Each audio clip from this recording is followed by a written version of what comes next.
ክርስቶስ ተንሥአ እሙታን በአይ በኃይለ ወስልጣን አሰሮ ለሰይጣን አጋዘ ለአዳም ሰላም እምይእዜሰ ኮነ ፍስሐ ወሰላም።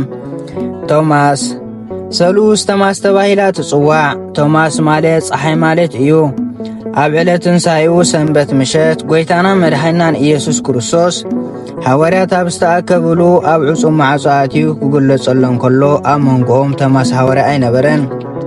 ጸኒሑ ካብ ዝነበረሉ ምስ ተመልሰ ብዕለተ ሰሉስ እቶም 10 ቅዱሳን ሓዋርያትን ቅዱሳት ኣንስትን ቅዱሳን ኣርድእትን ትንሣኤ ጐይታ ምስ ነገርዎ ከይረኣኹ ኣይኣምንን ብምባሉ ኣብ ሰሙኑ ጐይታ ዳግማይ ቶማስ ኣብ ዝተረኽበሉ ስለ ዝተገልጸን ኣማን እምበር ዘይኣማነ ኣይትኹን ኢሉ ጐይታ ብፍቕራዊ ኣጋሳጻ ከም ዝገሰጾን ካልእን ብሰፊሑ ኣብ ዳግማይ ትንሣኤ ብኣቦታትና ክንመሃሮ ኢና።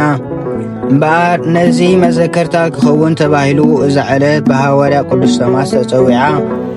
ቅዱስ ቶማስ ሓደ ካብቶም ጐይታና መድሓኒናን ኢየሱስ ክርስቶስ ዝሓረዮም 12 ሓዋርያት ሓደ እዩ። ወንጀል ሰብ ከሉ ዝነበረ ኸዓ ኣብ ህንድን ፋርስ ናይ ሎሚ ኢራን እዩ ነይሩ።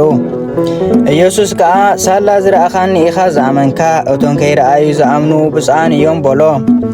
ኣነ ንስኹምን ከይረኣና በቲ ዝነገሩናን ዘንበብናዮም ብምእማንና ብፅዓን ኢና እሞ ጸጋ ብፁነትና ብፍቓድ ስጋና ኣይንርሳሓዮ። በረኸት ትንሣኤኡ ኣይፈለየና። ክብሪ ንዝሓለፉ ሊቃውንት ዘዘንቱ ስብሃት ወኣኮቴት ሰላም ወሰናይ ንኹልኹም።